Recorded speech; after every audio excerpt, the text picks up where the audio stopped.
আসসালামু আলাইকুম এভরিওয়ান, আশা করছি সকালে ভালো আছেন। আমাদের আজকের রেসিপি নাস্তা। মাত্র 1 কাপ সেমাই আর হাফ কাপ সুজি দিয়ে খুব সুন্দর দুর্দান্ত একটি নাস্তা রেসিপি শেয়ার করব।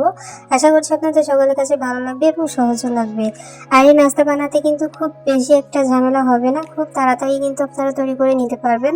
মাত্র হাফ কাপ সুজি আর 1 কাপ লাচ্ছা সেমাই দিয়ে কিন্তু আজকে নাস্তাটি তৈরি করে দেখাবো।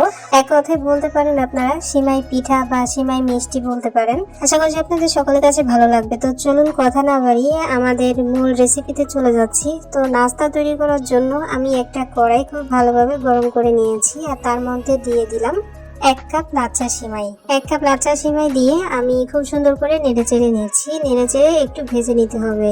আর সেমাইয়ের মধ্যে কিন্তু পর্যাপ্ত পরিমাণে ঘি বা ডালডা থাকে, এই জন্য আমি কিন্তু এক্সট্রা করে ঘি আর ব্যবহার করলাম না। যা আছে মানে লাচ্ছা সেমাইয়ের মধ্যে যা তেল আছে তাতেই কিন্তু আমাদের লাচ্ছা সেমাইগুলো ভাজা হয়ে যাবে।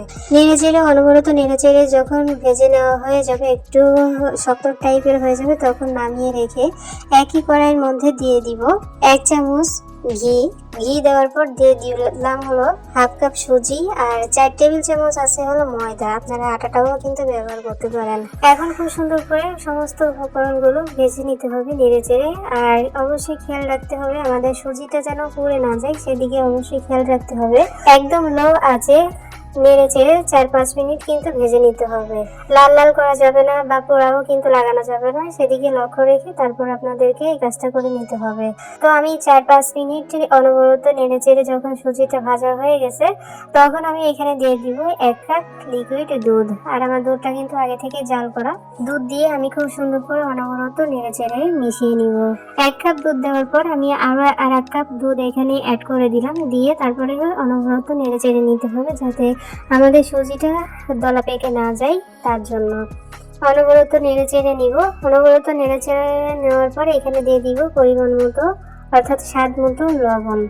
এখানে লবণ দিয়ে আবার খুব সুন্দর করে নেড়ে চেড়ে নিতে হবে।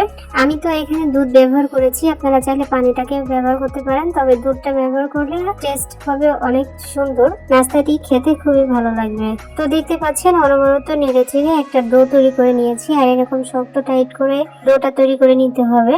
এখন আমি নামিয়ে রাখছি। নামিয়ে একই কড়াইয়ের মধ্যে আমি দিয়ে দিব 2 কাপ লিকুইড দুধ। আর দুধটা কিন্তু আগে থেকে জাল করা। দুধটা দেওয়ার পর আমি এখানে দিয়ে দিব আগে থেকে ভেজে রাখা সিমাই দিয়ে তারপরে এখানে দিয়ে দিব হাফ কাপ নারকেল দিয়ে একটু নেড়ে চেড়ে নিতে হবে। সবকিছু দেওয়ার পর একটু নেড়ে চেড়ে নিতে হবে যাতে নিচে দলা পেকে না যায়, তার জন্য। তারপরে এখানে দিয়ে দিব হলো হাফ টি স্পুন লবণ দিয়ে আবার খুব সুন্দর করে একটু নেড়ে চেড়ে নিতে হবে। লবণ দেওয়ার পর 2 মিনিট আমি নেড়ে চেড়ে নিয়েছি। 2 মিনিট নেড়ে চেড়ে নেওয়ার পর এখানে দিয়ে দিব হলো 1/3 কাপ চিনি। আপনারা মিষ্টিটা কে কতটুকু খেতে পছন্দ করেন, কে কতটুকু খাবেন, সেই অনুযায়ী আপনারা মিষ্টিটাকে কিন্তু ব্যবহার করবেন। তো আমি আর মিষ্টিটা দেওয়ার পর আমি আরো 4-5 মিনিট অনবরত নেড়ে চেড়ে নিয়েছি। আর এই পর্যায়ে কিন্তু আমাদের চুলার আঁচটা হাই ফ্লেমে আছে, হাই থেকে একটু কম রেখেছি আমি। এই পর্যায়ে দিয়ে দিব হাফ টি স্পুন ফ্লেভারের জন্য এলাচের গুঁড়া দিয়ে আবারও খুব সুন্দর করে নেড়ে চেড়ে নিব। আবারও খুব সুন্দর করে নেড়ে চেড়ে নেওয়ার পর এখানে দিয়ে দিব কিছু কিশমিশ দিয়ে আমি আবারও খুব সুন্দর করে নেড়ে চেড়ে নিব। প্রত্যেকটা উপকরণ দেওয়ার পরে কিন্তু নেড়ে চেড়ে নিতে হবে, যাতে কোনো কিছু এক জায়গায় দলা পেকে না থাকে, তার জন্য। কিশমিশ দেওয়ার পর অনবরত নেড়ে চেড়ে নেওয়ার পর আমি এখানে দিয়ে দিচ্ছি 1 প্যাকেট গুঁড়া দুধ। 10 টাকা দামের যে গুঁড়া দুধটা আছে সেটাই আমি এখানে ব্যবহার করছি। আপনারা যে কোনো ব্র্যান্ডের গুঁড়া দুধ কিন্তু ব্যবহার করতে পারবেন। এত কিছু এই সিমাইয়ের মধ্যে দিলাম, কারণ হচ্ছে পুরটা যদি ভালো না হয় তাহলে কিন্তু আমাদের নাস্তাটি খেতে ভালো লাগবে না। তো দেখতে পাচ্ছেন আমি গুঁড়া দুধ দিয়ে আবারও খুব সুন্দর করে অনবরত নেড়ে চেড়ে নিয়েছি।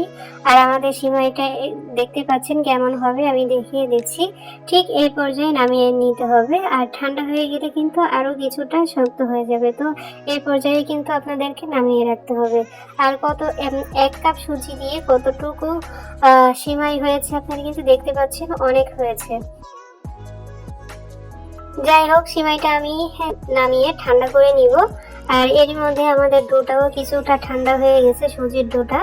আমি এখানে খুব সুন্দর করে মথে নিব। আপনাদের হাতে যদি লেগে যায় বা মনে হয় যে একটু সফট হয়ে, বেশি সফট হয়ে গেছে, হাতে খুব বেশি লেগে যাচ্ছে, তাহলে হালকা করে একটু ময়দা অথবা আটা ব্যবহার করতে পারেন। তো আমি এখানে একটু ময়দা ব্যবহার করে খুব সুন্দর করে মথে নিচ্ছি। খুব সুন্দর করে যখন মথে নেওয়া হয়ে যাবে তখন আমি এখানে দুটো লেচি করে নিচ্ছি, ভাগ করে নিচ্ছি। একটু বড় সাইজ করে নিয়েছি আর কি। তো আমি একটা লেচি তুলে নিলাম রুটি বানানো পিঁড়ির উপর নিয়ে আমি একটু গোল শেপ করে নিচ্ছি, যাতে রুটিটা বেলতে সুবিধা হয় এবং রুটিটা গোল হয়। গোল না হলেও কিন্তু খুব বেশি সমস্যা নেই। তারপরে এই যে ঘুরিয়ে ঘুরিয়ে আমি কিন্তু খুব সুন্দর করে একটা গোল শেপ করে নিচ্ছি। আর অবশ্যই কিন্তু আটা অথবা ময়দা আপনাদের এখানে ব্যবহার করতে হবে, তা না হলে কিন্তু পিড়েতে অথবা হাতে লেগে যাবে, তারপরে বেলতেও অসুবিধা হবে। তো অবশ্যই একটু আটা অথবা ময়দা দিয়ে দিয়ে আপনারা রুটিটাকে তৈরি করে নেবেন। তো দেখতে পাচ্ছেন আমি একটা রুটির মতো তৈরি করে নিচ্ছি। আপনাদেরকেও কিন্তু এরকম রুটি তৈরি করে নিতে হবে। আর রুটিটা এরকম ভাবে তৈরি করতে হবে যেন একদম পাতলা না হয়, সেদিকে একটু লক্ষ্য রেখে আপনাদেরকে কাজটা করে নিতে হবে। খুব বেশি পাতলা আবার খুব বেশি মোটা এমনটা কিন্তু না। তো দেখতে পাচ্ছেন আমি কিন্তু একটু সময় নিয়ে আমি একটা রুটি তৈরি করে নিয়েছি। আর কতটুকু পুরো রাখতে হবে সেটা আপনাদেরকে দেখিয়ে দিলাম। আশা করি দেখে বুঝতে পারছেন যে কতটুকু মোটা রাখতে হবে এই রুটিটা। এখন একটা স্টিলের গ্লাসের সাহায্যে আমি গোল শেপ করে কেটে নিচ্ছি। আপনাদের কাছে যদি কুকিজ কাটার থাকে তাহলে সেইগুলো দিয়ে কেটে নিতে পারেন। আমি একটা স্টিলের গ্লাসের সাহায্যে আর কি কেটে নিলাম, এরকম গোল গোল করে কয়েকটা করে নিলাম। আর আমাদের সিমাইটা কিন্তু ঠান্ডা হয়ে গেছে, একদম ঠান্ডা হয়ে গেছে। আর কতটা টাইট হয়েছে সেটাও আমি আপনাদেরকে দেখিয়ে দিচ্ছি। এটাই কিন্তু একদম পারফেক্ট, আমাদের নাস্তার পুরটা পারফেক্ট ভাবে তৈরি হয়েছে, কিন্তু ঠান্ডা হয়ে অনেকটাই শক্ত হয়ে গেছে। এখন আমি এখান থেকে 1 চামচ করে নিয়ে আমি এই যে গোল শেপ করে রেখেছিলাম তার উপরে দিয়ে, তারপরে আমি আর একটা রুটি এর উপরে দিয়ে তারপরে খুব সুন্দর করে মুখ চারিদিক থেকে একদম চেপে চেপে আটকে দিতে হবে। এমন ভাবে আটকে দিতে হবে যাতে তেলের মধ্যে আমরা যখন তেলে দিব ভাজার জন্য, তখন যেন মুখটা খুলে ভিতরে পুরের মধ্যে তেল না ঢুকে, সেদিকে আপনাদেরকে কিন্তু লক্ষ্য রেখে কাজটা করে নিতে হবে। তো দেখতে পাচ্ছেন মাশাআল্লাহ একটা নাস্তা কিন্তু অলরেডি তৈরি হয়ে গেছে। এখন চলে এসেছি চুলায় আমি পরিমাণ মতো তেল দিয়ে তারপরে একটা নাস্তা দিয়ে দেখছিলাম আসলে কতটুকু গরম হয়েছে বা আমাদের নাস্তাটি ভেঙে যায় কিনা। তো দেখা যাচ্ছে যে খুব সুন্দরভাবে কিন্তু আমাদের নাস্তা তৈরি হয়ে গেছে। এটা হচ্ছে ট্রাই আর কি, একটা দিয়ে ট্রাই করলাম যে কি হয়।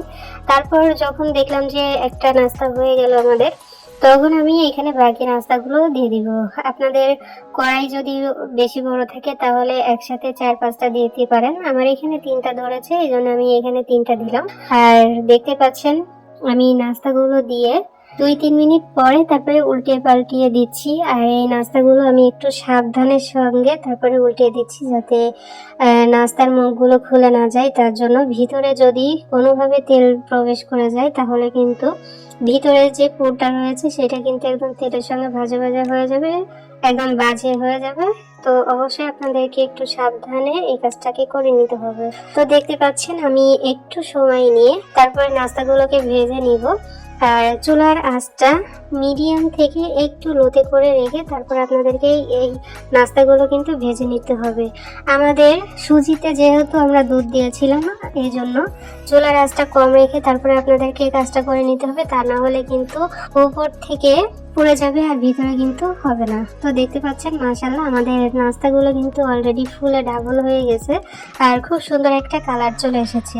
আমি আমার পছন্দ মতো কালার করে নিচ্ছি, আপনারা আপনাদের পছন্দ অনুযায়ী কালার করে নেবেন। তো দেখতে পাচ্ছেন মাশাআল্লাহ কতটা সুন্দর হয়েছে। এই পর্যায়ে কিন্তু আমি নাস্তাগুলোকে তুলে নেব, আর এর থেকে বেশি কালার করতে গেলে কিন্তু সব একদম পুড়ে যাবে। যাই হোক আমাদের এক ব্যাচ কিন্তু হয়ে গেছে। এখন আমি বাকি যে নাস্তাগুলো আছে সেইগুলো আমি আপনাদেরকে ধাপে ধাপে তৈরি তৈরি করে দেখিয়ে দিচ্ছি। আগের প্রসেসে আমি পরের নাস্তাগুলো কিন্তু তেলের মধ্যে ছেড়ে দিলাম, দেখতে পাচ্ছেন, আর কালার হয়ে গেলে নামিয়ে নিলাম। তারপরে এখানে আমি একটা চিনি শিরা তৈরি করে নিব। তার জন্য একটা পাত্র বসিয়ে দিয়ে তার মধ্যে দিয়ে দিলাম হলো 1/3 কাপ চিনি। আর যে কাপ মেপে আমি চিনি নিয়েছি সেই কাপ মেপে আমি একটু পানি দিয়ে দিলাম। পানি দিয়ে তারপর দিয়ে দিলাম হলো 2টো এলাচ, জাস্ট একটু ফ্লেভারের জন্য। আর চুলাটা ধরিয়ে দিয়ে একটু জাল করে নিতে হবে। শুধু চিনিটা গলে গেলেই কিন্তু হয়ে যাবে, খুব বেশি এখানে জাল দেওয়ার কোনো দরকার নেই। তো আমাদের চিনিটা কিন্তু চিনি শিরাটা কিন্তু তৈরি হয়ে গেছে, দেখতে পাচ্ছেন। চিনি শিরাটা আমি নামিয়ে নিলাম। আর এদিকে আমি নাস্তা পরিবেশন করে দেখিয়ে দিচ্ছি আপনাদেরকে। দেখতে পাচ্ছেন আমি নাস্তাগুলো পরিবেশন করে নিচ্ছি।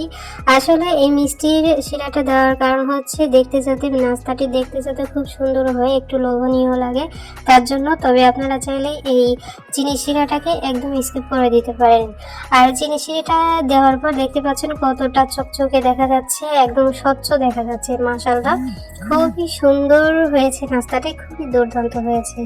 তো আশা করি দেখে বুঝতে পারছেন যে কতটা লোভনীয় হয়েছে। অনেক সুন্দর হয়েছিল, অনেক মজার হয়েছিল। আপনারা বাড়িতে অবশ্যই ট্রাই করে দেখবেন আর অবশ্যই আমাকে কমেন্টস করে জানাবেন।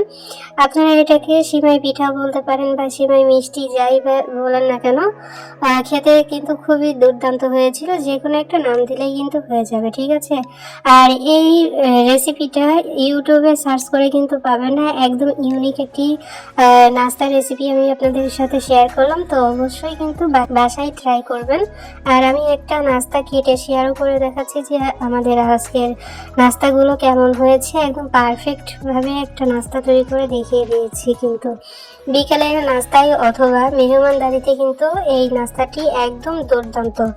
ফাইনালি আমাদের আজকের রেসিপি এতটুকু। সব অনেক ভালো থাকবেন, সুস্থ থাকবেন। আমাদের পরবর্তী ভিডিও দেখার আমন্ত্রণ জানিয়ে আজ এখানে বিদায় নিচ্ছি। আল্লাহ হাফেজ।